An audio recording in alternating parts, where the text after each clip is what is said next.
Good morning my dear student. मेरे प्यारे बच्चों, आप लोग को बहुत ही बहुत वेलकम है हमारे चैनल में जिसका नाम है सूर्यनारायण टीचिंग। और मैं आपका केमिस्ट्री का टीचर हूँ सूर्यनारायण। ये क्लास 12 की क्लास है। पेपर 1 है केमिस्ट्री का, यूनिट 1 सॉलिड स्टेट का एक्सरसाइज हम लोग लास्ट बना रहे हैं एनसीईआरटी का। जैसा कि आप जानते हैं, क्वेश्चन पूछा जा रहा है, एक्सप्लेन कीजिए बेसिस ऑफ सिमिलरिटीज और डिफरेंस के आधार पर मेटालिक और आयनिक क्रिस्टल्स और आयनिक सॉलिड्स और हार्ड ऑर्बिटल क्यों होता है। तो बेसिस ऑफ सिमिलरिटी के आधार पर अगर हम चर्चा करें, both ionic and metallic crystals have electrostatic force of attraction. Both ionic और मेटेलिक क्रिस्टल्स में इलेक्ट्रोस्टैटिक फोर्स ऑफ अट्रैक्शन पाया जाता है। Ionic crystals there are between the positive charge ions होते हैं मेटल्स में, जबकि अमॉन्ग द वैलेंस इलेक्ट्रॉन्स और कर्नल्स में पाया जाता है। दैट इज वाई, यही कारण है कि आयनिक और मेटेलिक क्रिस्टल्स में हाई मेल्टिंग पॉइंट्स पाए जाते हैं। अगर वो दोनों की चर्चा करें, एक और सिमिलरिटीज की, दोनों के बॉन्ड नॉन डायरेक्शनल होते हैं। दूसरा है आपका सिमिलरिटीज बेसिस ऑफ डिफरेंस के आधार पर। सिमिलरिटीज हम लोगों ने देख लिया। पहला है कि आयनिक क्रिस्टल जो आपका है, ये आयंस इसके प्रेजेंट होते हैं, ये फ्री नहीं होते मूव करने में, और ये इलेक्ट्रिसिटी कंडक्ट नहीं कर पाता है, इसका आंसर सॉलिड स्टेट में। ये दूसरा इलेक्ट्रिसिटी कंडक्ट करता है मॉल्टेड स्टेट में और इनका एक्वस सॉलिड में, जबकि मेटल्स जो होते हैं वैलेंस इलेक्ट्रॉन के फ्री होते हैं और ये इलेक्ट्रिसिटी कंडक्ट कर सकते हैं सॉलिड स्टेट में। दूसरा डिफरेंस आपका है कि आयनिक बॉन्ड आयनिक क्रिस्टल्स में स्ट्रांग होता है क्योंकि इलेक्ट्रिसिटी फोर्स ऑफ अट्रैक्शन के कारण। हाउएवर मेटेलिक बॉन्ड जो होता है वीक होता है, strong depending upon the number of valence electron and the size of the colonel's के आधार पे। तीसरा जो डिफरेंस है, आयनिक क्रिस्टल हार्ड होता है क्योंकि ये strong electric force of attraction का निर्माण करता है among the oppositely charged ion. They are brittle because they iron bond और नॉन डायरेक्शनल। ये सारी चीजें आप थोड़ा सा देख लीजिए। मैं आपको नेक्स्ट क्वेश्चन के ऊपर लेके चलता हूँ।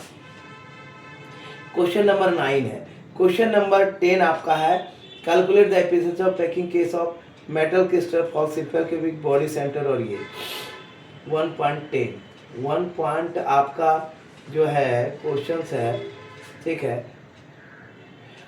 Efficiency of packing in the simple cubic, ठीक है। और ये है आपका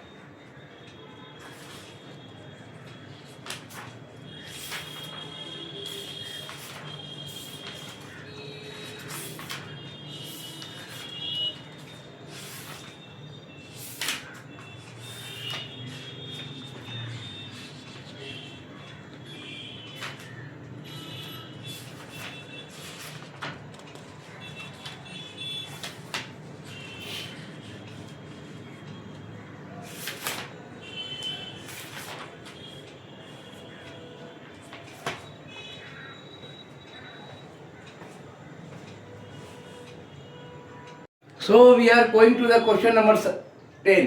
The question number 10 is very lengthy, but according to the calculation is very important question for the board examination.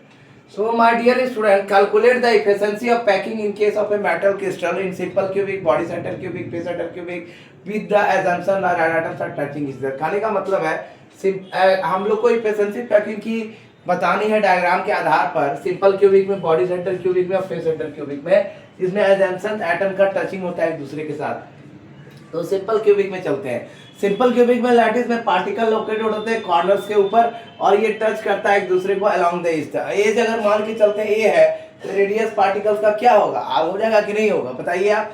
तो एज अगर लेंथ है क्यूब का ए है तो पार्टिकल्स का रेडियस क्या होगा, आर हो जाएगा। तो अगर हम लिखेंगे इसको ए इक्वल टू 2r, तो यहाँ पे वॉल्यूम ऑफ क्यूबिक यूनिट क्या हो जाएगा, ए क्यू होगा, 2r क्यू तो 8r क्यू हो जाएगा। तो number of pair per unit cell क्या होगा, 1 इक्वल टू 4/3 पाई स्क्वायर। तो फार्मूला के आधार पे चलेंगे तो volume of unit particle into 100 by volume of cubic unit cell 4 pi r के स्क्वायर 8r क्यू 100। तो ये आपका आ गया वैल्यू। ये फिर वैल्यू आगे चलेगा और 52.4% हमारा निकल गया। दूसरा जैसे है आपका बॉडी सेंटर क्यूब। तो बॉडी सेंटर क्यूबिक की चर्चा करेंगे, डायग्राम आपका है। इस डायग्राम के आधार पे हम क्या लिखेंगे, in the above it can be observe from the above figure that the atom at the centre. जैसा कि हम लोग देख चुके हैं इसके आगे का टॉपिक में कि हम लोगों ने देखा है यहाँ पे ये डायग्राम देखा, ए एफ डी देखा। सबसे पहले हमने यहाँ पे देखा ए एफ डी देखा, फिर ए एफ डी देखा। तो मेरा वैल्यू यहाँ पे निकल गया। तो आगे हम का टॉपिक चलेंगे कि हम लोग रेडियस लेंगे एटम का आर है, लेंथ बॉडी एंड डायमीटर का सी इक्वल टू 4 पाई है। इसका मतलब √3 है, 4r है, तो इक्वल टू 4/√3 और r इक्वल टू 3/4 है। तो ये आपने देख लिया। तो आगे क्या था, volume of the cube equal to 4/√3 cube होगा। तो body center cubic lattice point में 2 एटम्स होते हैं, तो वॉल्यूम जो ऑक्युपाइड होगा क्यूबिक लैटिस का 2 पाई 4/3 r क्यू होगा। मतलब पैकिंग एफिशिएंसी क्या होगी, volume occupied by the two sphere the unit by total volume of the unit cell into 100%, जिसका वैल्यू ये आएगा 8/3 pi r cube by 4/3 100%। 8/3 pi r cube 64/√3 into √3 r cube बराबर 68% आपका आ गया। अब हम लोग आगे की टॉपिक को देखेंगे। इसका आगे की टॉपिक हमारा लास्ट टॉपिक है जिसे हम आगे कंक्लूड करेंगे। इसे भी आप मान के चलिए कि ये क्या कंक्लूड हो। तो हम लोग नेक्स्ट सेक्शन में चलते हैं। ये नेक्स्ट सेक्शन हमारा क्या है, जैसा कि हम लोग को फेस सेंटर क्यूबिक एजम्पशन बनाना है एसम का टचिंग द सेंटर्स पे। तो आप जैसे देख सकते हैं कि फिगर के आधार पे एज हमारा लेंथ ए है, तो हमारा length of the diagonal A C का बी है। तो हम मान के चलते हैं कि हमारा फिगर के आधार पे ये कहा जा रहा है कि हमारे फिगर के आधार पर कहा जा रहा है कि हमारा जो ये पैकिंग एफिशिएंसी है आपकी, हमारी जो पैकिंग एफिशिएंसी है, हमारी पैकिंग एफिशिएंसी क्या है, हमारी जो पैकिंग एफिशिएंसी है क्या है हमारी पैकिंग।